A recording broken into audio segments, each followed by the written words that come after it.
So welcome to Professor Izzeldin Abuelaish. It is a great honor and privilege for us at Rambam to welcome you to our medical center. We had a very, I would say, emotional morning. I did see tears. Almost everybody walked around. But with those tears was also hope, I think, a great deal of hope. And I'm sure we'll hear much more about that. We will have this session more as an informal discussion, questions and answers.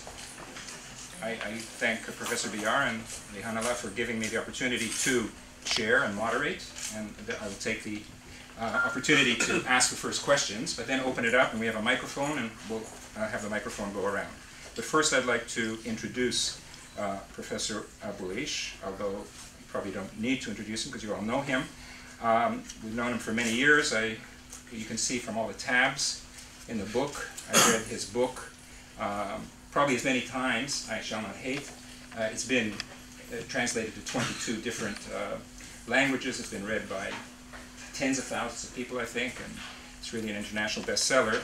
And Elie Wiesel says, this story, it's not a story, of course, it's a truth, is a necessary lesson against hatred and revenge.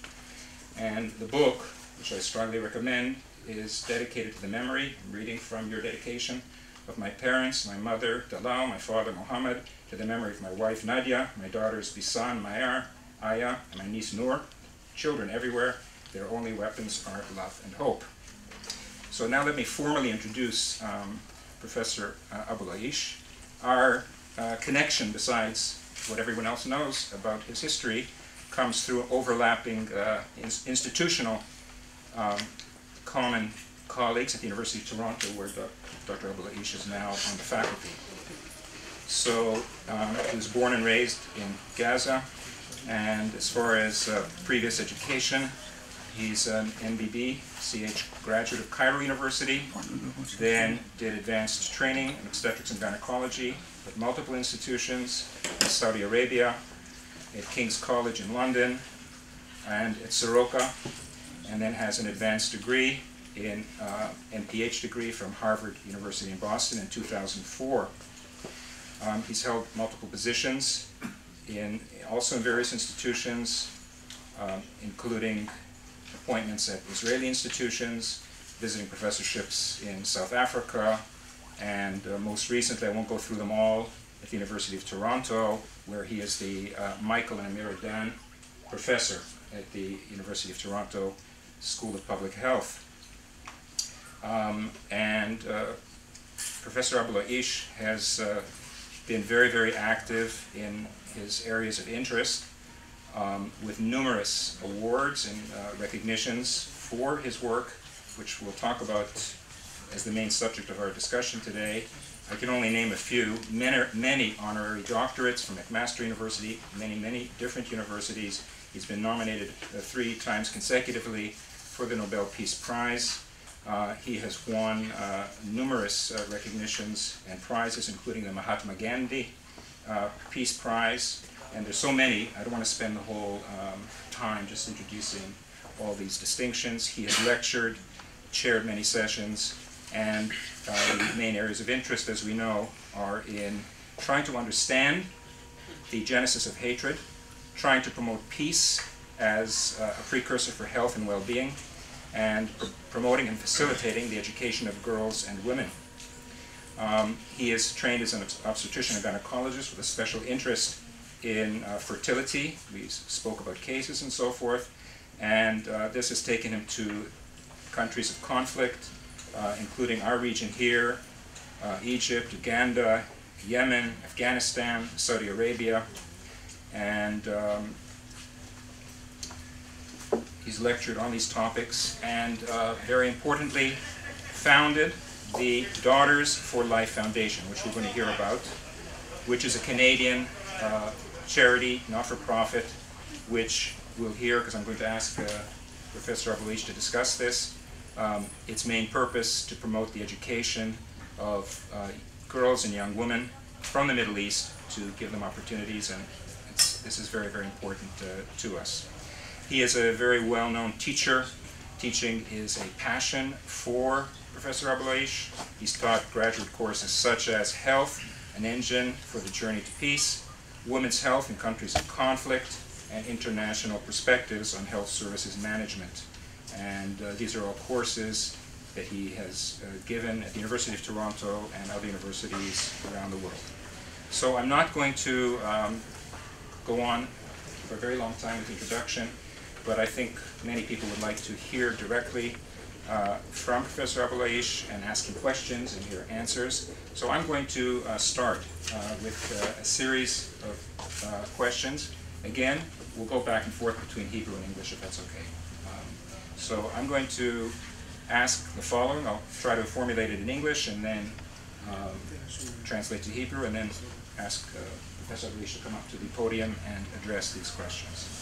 So, Daughters for Life, I mentioned. And we know that in much of the world, and we discussed this last night at dinner, men are often decision makers for public policy. What special role might women have, especially in the Middle East? And can you tell us a little bit about how the program Daughters for Life works and might enable that to take place?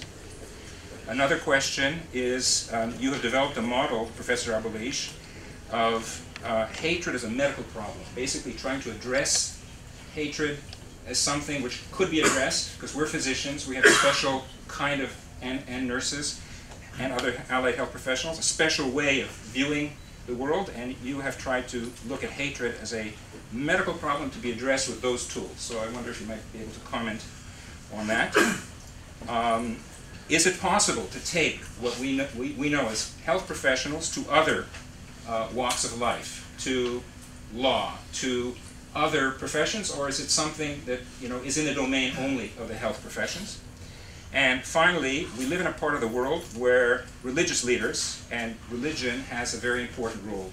How do you see religious leaders playing a role or working together with the health professions to advance the dream that you're trying to bring to reality? So those are my general questions. I would like to invite you to the podium, address them. I don't need to translate them to Hebrew. בסדר? זה יהיה קשה מדי בשבילי. Thank you. It's my pleasure and honor to be with you in this hopeful and inspiring meeting and visit. And I will start as I learned. The one who is not thankful to God, is not thankful to people, is not thankful to God. I thank all of you and all of the organizers of this event to come and to meet, because it's time for us to learn and connect with each other. Because I learned in life that the greatest challenge in life is not to challenge the other, but to challenge ourselves. So we need to look inside first, before looking outside. And that's what is needed. Concerning the question about Daughters for Life Foundation, as a Palestinian, I am in debt in my life for my presence here to my mother, my wife, and my daughters. Without their support, I will never be here. As a Palestinian refugee who was born, raised, and lived in Jabalia refugee camp, I have nothing. But our parents, in particular, my mother, where I see the Palestinian mother, is the hero, is the one who is behind the success and the survival of our people. She said, you have to succeed. You have to do it. So in this life, in this world, someone can oppress, can deprive, can imprison, but no one can prevent us from dreaming. As a child, I dreamed, I want to be a doctor. For what? To get rid of the misery of life. I don't accept it.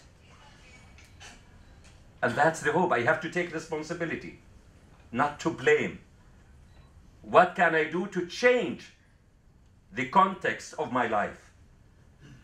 And we found that education is the only way. Our parents were not educated. They were farmers, but they realized the importance of education. That's why I fully believe this world can endure.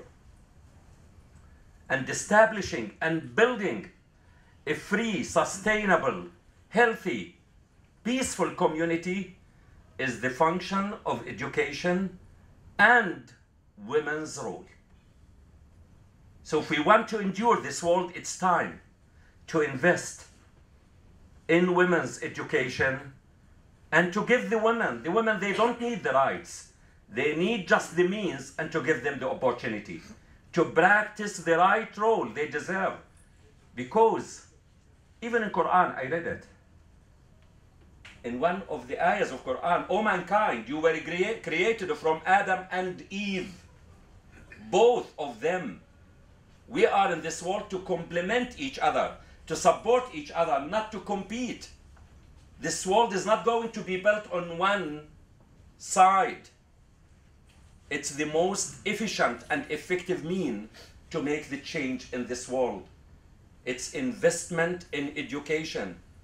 It's not a waste. It's investment in our community, in our people, in our future generations. That's why after the killing of my daughters, some people, they said to me, the world will forget.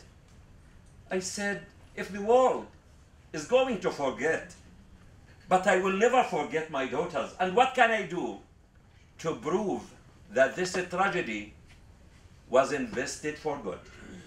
Because life is what we make it. Always has been, always will be. It's in our hands. We can shape our present and the future by our hands. I will never let my daughters be forgotten. So I established Daughters for Life for education of girls and women from the Middle East, irrelative to their background, whether Muslims, Jewish, Christians, Druze. It's about girls. Where I can see the plans, the dreams of my daughters, Bisan, Mayar, Aya, and my niece Noor, fulfilled by other girls. It's not about the biology, it's about the humanity. And to keep them alive in the minds, the hearts, and the souls of good people in this world. And what are the means to be used sometimes when we face any challenge or any harm? Violence, as I learned from my daughter Bisan, she said at the age of 14, to meet violence with violence doesn't solve any problem. There is an alternative. So we need to have that alternative to make the change. We have the wisdom that we can make the change with, that we can learn this wisdom and win this wisdom with education. We need to be courageous and to speak out and to say the right word in the right time. And the third is to act through good deeds and good actions. Daughters for Life is a registered Canadian charity. It has been there for 4 years. This year, we gave 110 awards to girls from Palestine, from Israel, from Jordan, from Syria and Lebanon. Within 4 years, we gave about 400 awards for girls at their home countries. And this year, we were lucky to have 10 scholars where we cover all of their tuition fees, the housing, the food, the health insurance, the books, and the round trip annually to study in Canada and the States. And that's the good example And that's what can I send to my daughters. Because in my life, I don't fear people. I fear only God and accountable to God and to my daughters. What did you do for us? And that's the blessing we want to learn to send them. It's not with anger. We need to be angry in a positive way to motivate us, to energize us to take actions, not to accept what is happening, and to take responsibility. When we come to hatred, because after what happened, and even for me, if I want to hate everyone who did harm to me, I will be drowning in an ocean of hatred. But the antidote of hatred and revenge is success. Because hatred, that's I believe in, it's a disease. It's not a feeling as someone to think of. It's a disease. It's a cancer, it's a self-destructive disease to the one who carries it. It's a fire burning the one who is impacted with it. It's a poison. It doesn't go beyond the one who carries it. It's contagious to whom? To the surrounding, to the beloved ones. And I'm sure if we love our people, our friends, our beloved ones, we don't want them to be impacted by this contagious and infectious disease. So I am against this hatred. And that's why my focus these days to study the pathophysiology of this destructive disease in a world which is endemic with violence, with disease, with fear and hatred. So it's time to act and to proact and to prevent, because hatred is the result of exposure, the causal relationship. So we need to focus on the causes and to prevent the causes. That's what did we study in epidemiology, the causal relationship. For disease, it's the result of exposure to harm, pathological, chemical, mechanical harm. And the same for hatred. That's my main interest these days, to work on it and to promote it as a disease and a public health issue. I am focusing on it concerning health and health professionals. I encourage all of us to ask, what is health? What do we mean by this word health? Is it a disease? Is it about infirmity, about disability? I can summarize it. Health is far beyond that. Health depends on who are you and where are you. That's health. If you are in the hospital, health for the patient is to be free from the disease. Someone who is homeless, health for him is to have a shelter. Someone who is thirsty, he needs water. Someone who is hungry, he needs food. Someone who is in a prison, he wants to be free. That's health. So we need to expand, and that's health. It's in all policies. It's not in the hospital. The role of health professionals is important, but it's far beyond that. We want to expand our knowledge, and it's the responsibility of all. Health is in all policies. At the school, at the house, in the street, everywhere.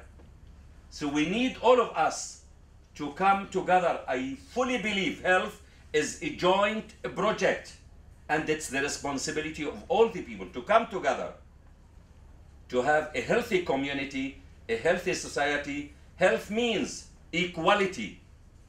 Health means respect of human rights. Health means justice, freedom to all. So we need to expand the definition of health and not to follow the definition of WHO, which has been defined in 1948. Till now, the world changed more than 6 decades, and still it's the same definition. The burden of diseases, it changed. The population of the world, it changed. The borders, the world became becomes smaller and smaller. So it's time for us to change the definition of health and what impacts our health and how can we improve our health. Concerning the religious leaders, religion is there to help us, to promote and to connect the people. And the religious leaders can have active role in collaboration with other leaders in health and education to promote it and to support the health, but in a positive way, not to politicize the religion. All religions are there to support the humanity and to bring humanity together for good cause. Personally, God doesn't want anything from us. God wants every good thing for us. But it's the people's interest who want something for their own interest. So we need to speak out and not to allow the religious leaders or politicians to politicize the religion and to use it for their own individual interest. And the second, not to generalize. We need to avoid generalization. I live in Canada. As a Palestinian, I am a Muslim.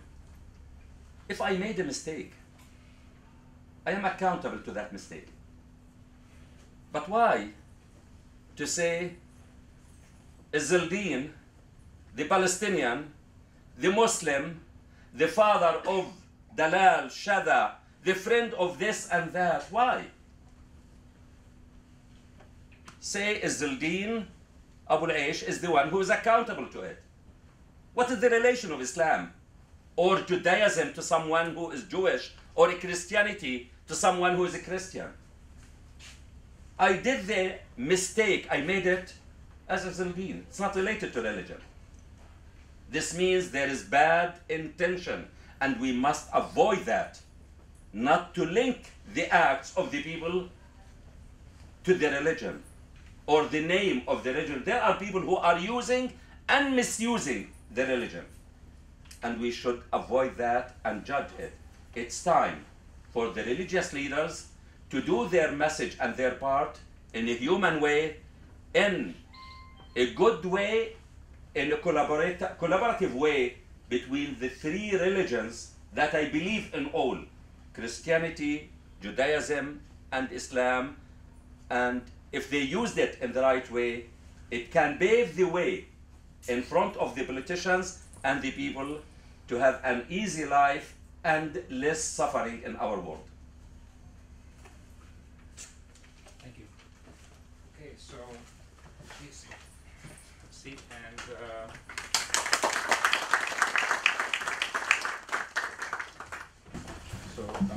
Izzeldin, if we can go by first name, if that's okay, then I appreciate very much your answering all four questions.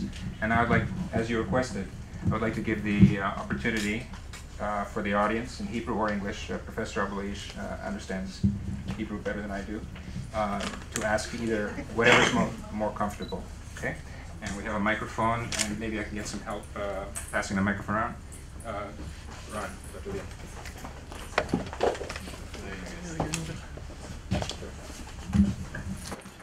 Thank you very much, Dr. Abuelaish. I think it was very moving, and I'm sure that everybody in Israel was very moved and depressed about the happenings that happened to your daughters. I think it was about 6 years ago, 5 years ago. And if I remember their names, well, there were Basan and Aya and Maya or something. Yes.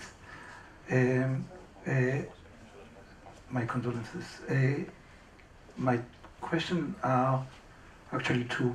I think that in one of your reports you said that you were chosen between חיפה University and Toronto, and you chose to go to Toronto. And my question is why? Because I think it's the easy way to choose. Toronto is very nice, but I think that why not חיפה? The second question is,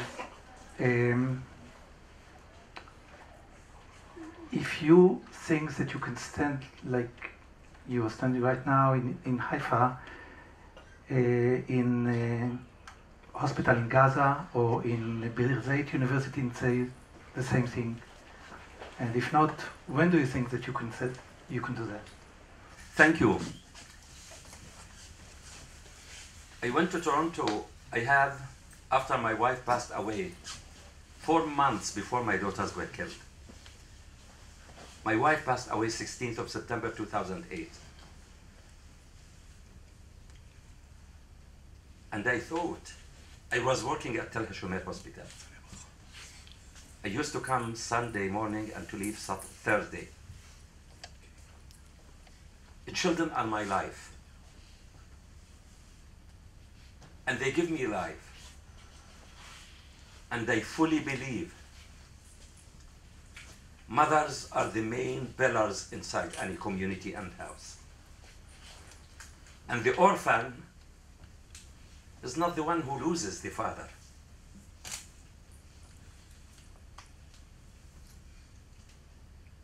The orphan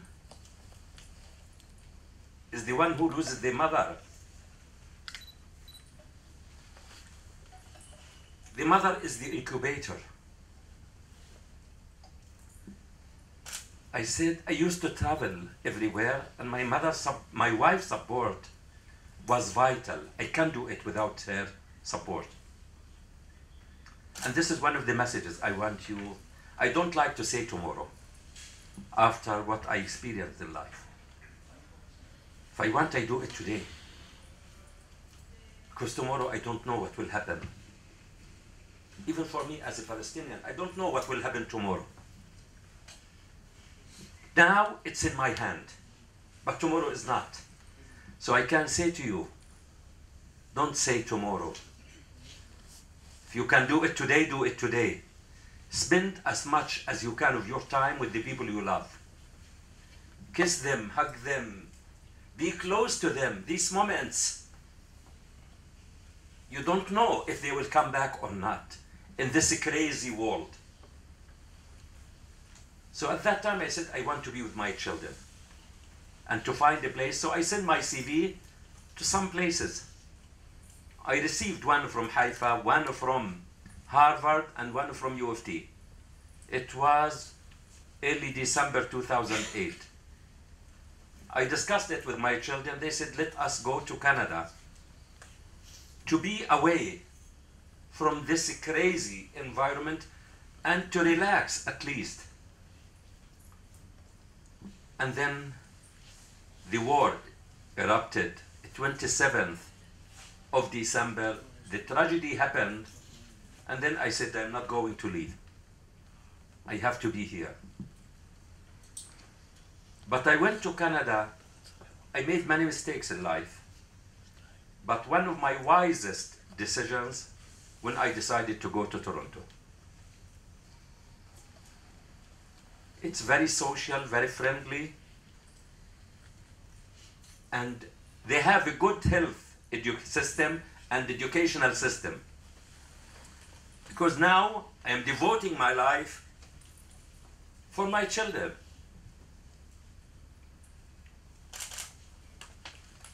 I want them to be human as I raise them and to succeed. And thanks God, they succeeded. And when we come to hatred, as I said, the antidote of hatred and revenge is success. And that's what I learned from my children. So I encourage you, don't underestimate your children. Listen to them, ask them. They know. And they can teach us. My daughter Shada, that I learned from, she was severely wounded with her sisters, and she spent 4 months at Sheba Medical Center. She was studying day and night to be one of the top 10 in Palestine in high school. During the war, she was studying on candles. And what did she face in 1 year or on 4 months? I think mountains can't tolerate. At the start of the school year, 16th of September, she lost her mother. Then 16th of January, She lost 3 sisters and 1 niece, and she was severely wounded. She was at the hospital. She was discharged early May. She lost the sight in 1 eye and 2 malformed fingers, but she didn't break down. She didn't lose the compass. She said, I have to go back to study to achieve the plans and the dreams of my sisters. I didn't expect much from Shada. She did the high school exam. And the day we planned to move to Canada, they announced the result. And she succeeded as nothing happened to her.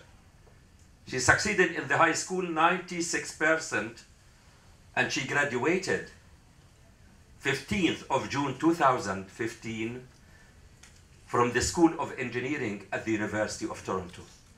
And that's the challenge. That's the success. And that's what is needed from all of us to learn from our children. So that's why I decided to go to Toronto, and it's not where are you, it's who are you.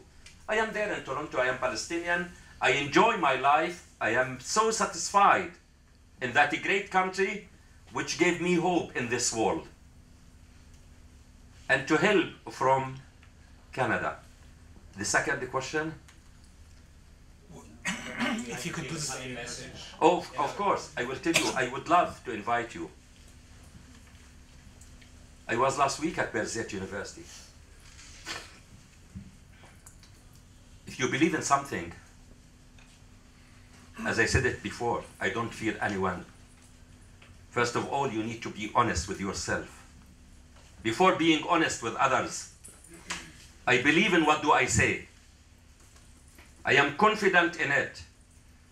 I said it in Gaza, in West Bank, in Tel Aviv, in Beersheba, in Canada, everywhere I go. It's a universal message, one color to this message. It's a human. So we need to believe in it and not to be stereotyped and to be afraid of what do we believe in. If you fear something, this means you don't believe in it. We need courage and to be strong advocate of what do we believe in. It's not with anger, as I said, to be wise and to stand for it. And I can say, we need to be risk taker. We need to take risk. And doctors are risk takers. We learn to be risk takers. So we need to take that risk and to be a strong advocate of what do we believe in. So be sure, and I will continue to say the same message loudly in front of everyone. Thank you. עוד שאלות, הערות. כן, ד"ר בסיס.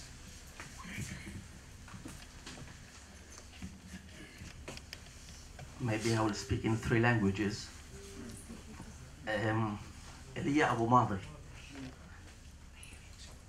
a Lebanese poet who lived about 100 years ago, he wrote from New York, الأم مدرسة إن أعددتها أعددت شعبا طيب الأعراق. The Professor will translate it to English soon. I will say it in Hebrew. האמא היא בית ספר, הם הכנת אותה, נכון, הכנת עם עם מורשת טובה. Okay? What is interesting that both of you speak from abroad to the Middle East. He wrote that in New York. He lived in New York. He came from Lebanon. It sounds as if it's easier to speak from outside. And one another point I would say, about generalization. There is one, they asked a Muslim woman in the TV, I saw it in the YouTube. She said, the majority of people are peaceful. The majority of Muslims are peaceful. So one of the audience said, so why are they so silent? And the same happened when Rabin was killed. About 100,000 people went there to Tel Aviv. His wife said, where were you those times? So what I would like to ask you, why do you think the majority are so silent?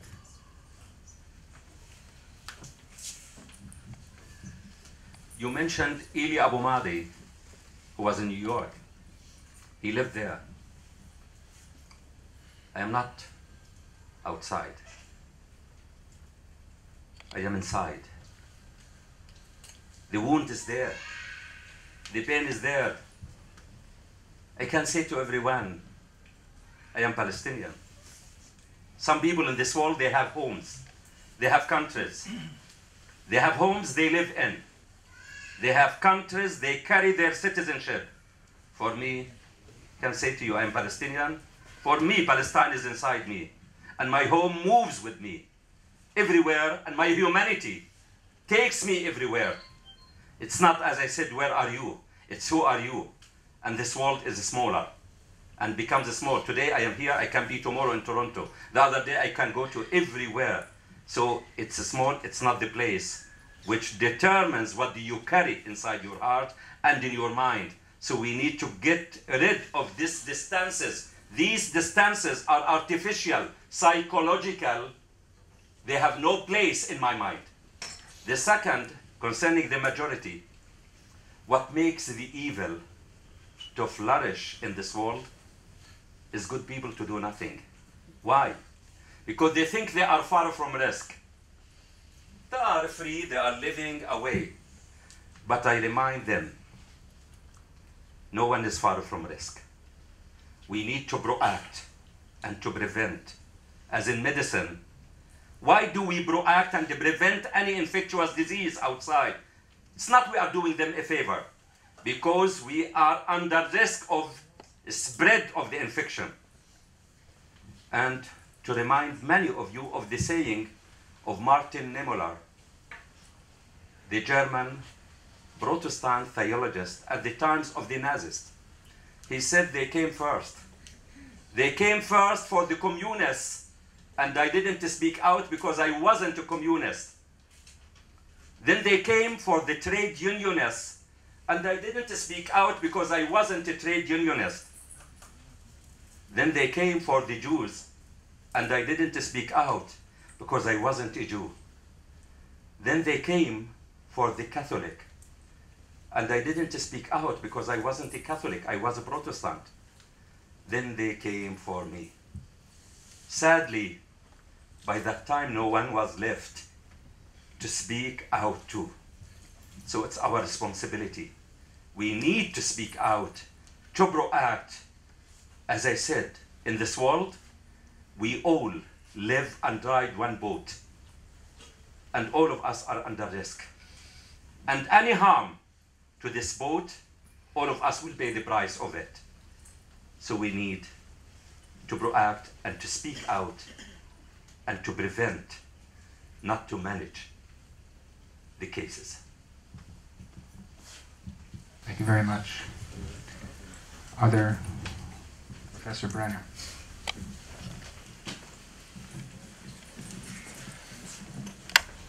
Thank you. How do you see the health system in Israel, which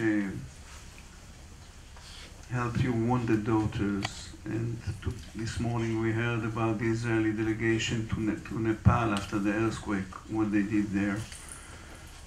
How do you see the health system in Israel in general, and Rambam in particular, moving forward, your message?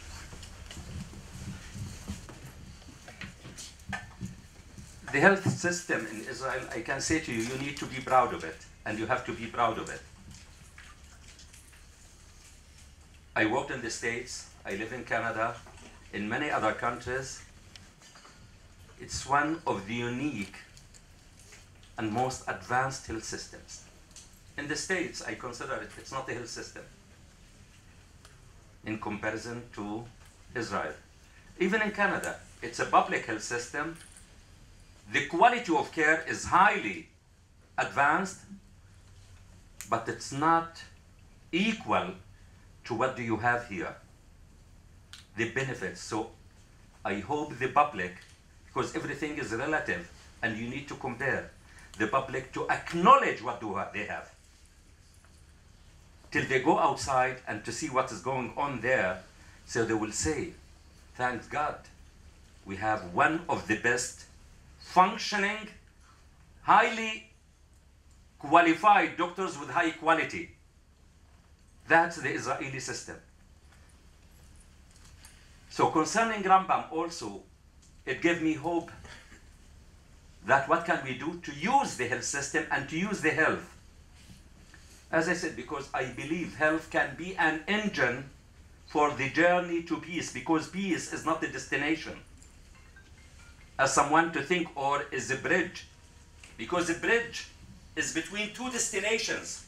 We limit them, but peace is a journey, like life journey, health journey. We need to work, and we need to continue working on it, and health is an active engine to use it, because all of us, we value health, and we need to be healthy, physically, mentally, psychologically, socially, emotionally. And my health is linked to your health. No one is healthy as long as others are not. No one is free as long as others are not free. Free from fear, from sickness, or from need. So we can use it, and I hope by the end of the visit, even before going back to Canada, to have something, because we are talking now. It's good to talk.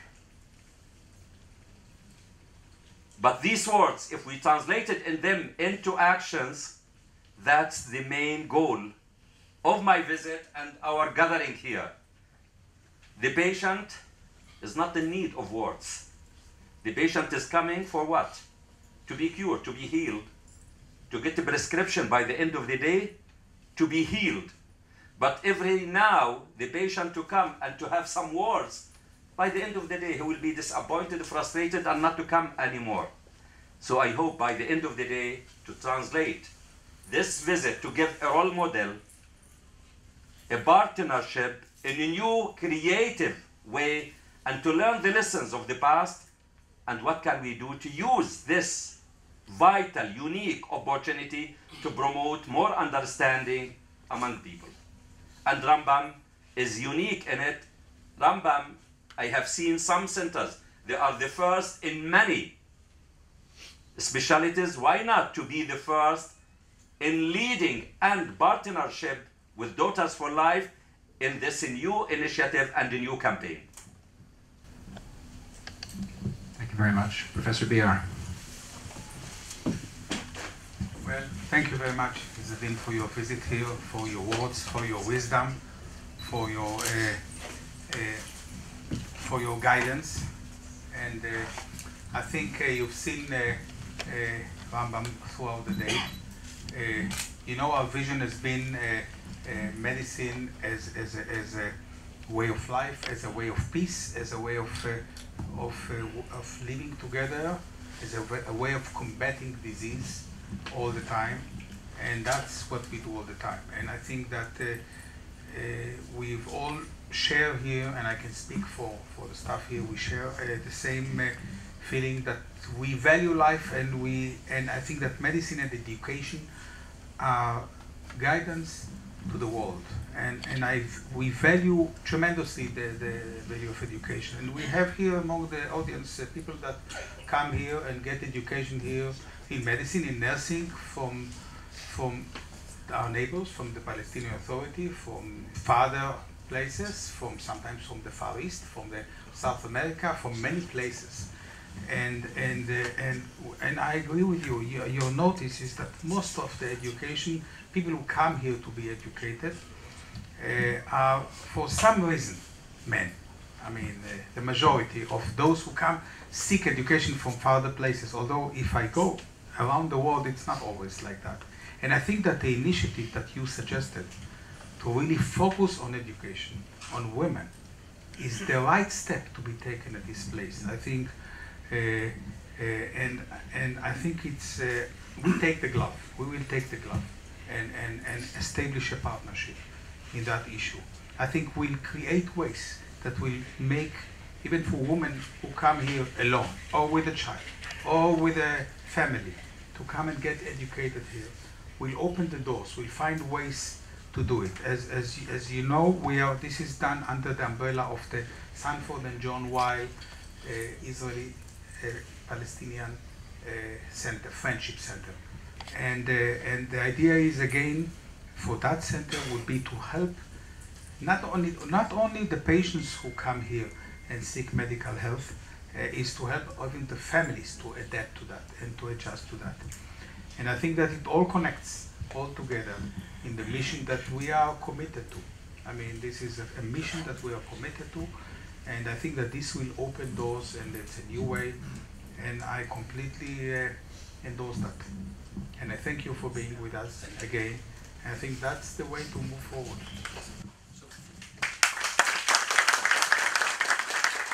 Thank you so much. I would like to conclude by one thing we need to learn, and that's my personal experience. In life we have priorities. The priority in life is not the past. And in medicine we learn to take the past history of the patient. For what? To have accurate diagnosis and to set up the right treatment. Not to blame our patients, but to help our patients. Not to be stranded there, prisoners of the past. The priority in life is the present and the future. Who is the present and the future? Our children.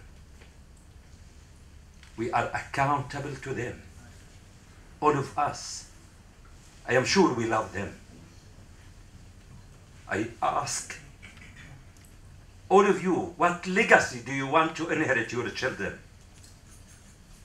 If you love them, inherit them a good, permanent, sustainable legacy in order to be remembered as good parents, as good people.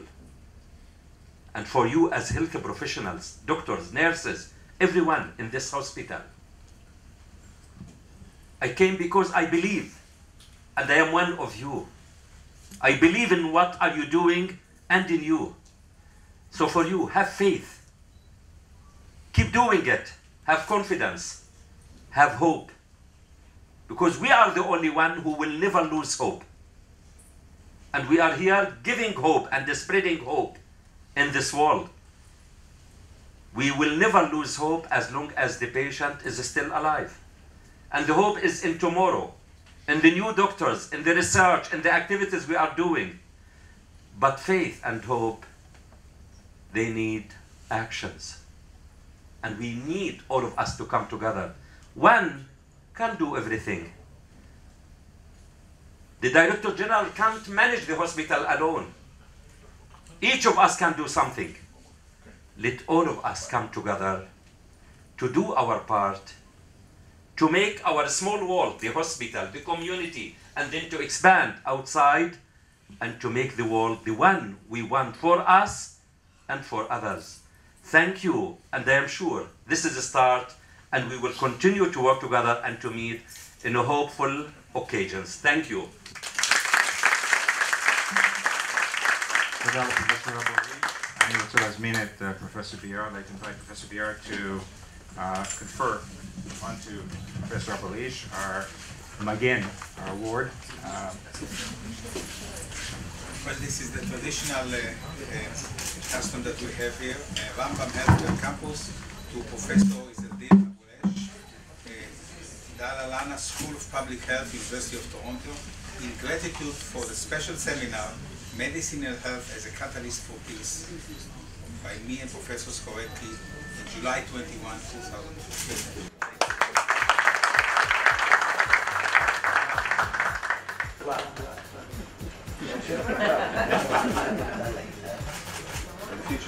Okay. Thank you very much. Thank you.